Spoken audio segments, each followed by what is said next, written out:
Hello. Today's episode is about archive recordings, and I'm in Tartu at the moment. It's quite nice weather, and I'm going to walk from my house to the archives. And you can join with me, and I will tell you on the way why we use archive recordings, why we started to use them, and where we get them. So the idea of using archive recordings was from the first song we recorded. We recorded the song Kaarel and we sang ourselves, but it didn't sound quite right. So we decided to use the original recording and we put it together, and there it was. It was perfect. And we think it was because the lyrics are about making butter, and it's a butter chant. So when people were making butter, they were saying these words. And this lady, Lisa, she actually did it. So she had the right energy and the right feeling. So that's why we started to use archive recordings.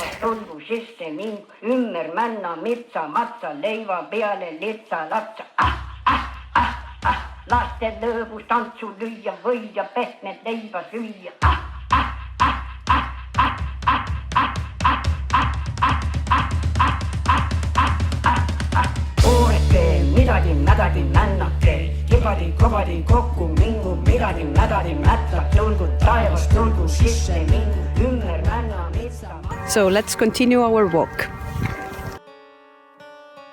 And on our first album, we also used a chant to the moon, and then we had some Inuit throat singing, and then one very special recording from Hjalmar's great-grandmother. She was a really great folk singer, and there's many recordings of her. So we took one of the shortest, and it sounds like this.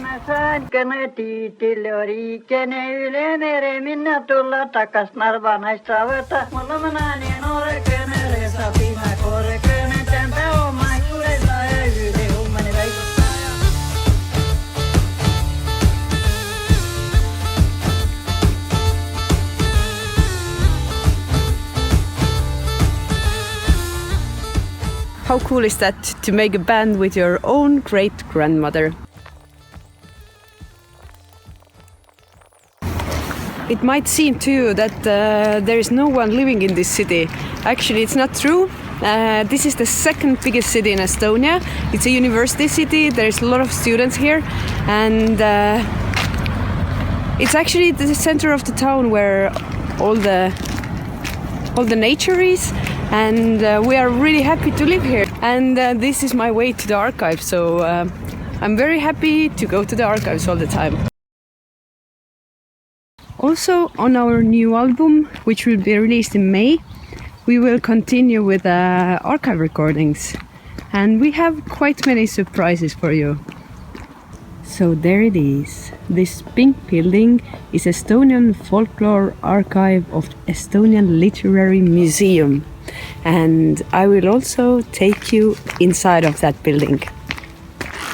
So we have entered the building of the archive, and it's actually very big archive considering our population. And there is recordings already from beginning of 20th century. And you can get quite a good picture of our traditions and our history and how people lived in old times.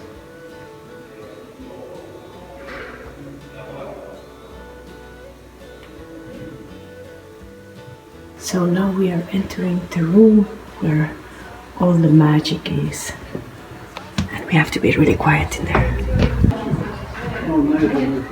So here you can find songs and stories if you look after the region or the city or the place they should be. Here are different styles and different types of songs. For example, lullabies, then dance songs.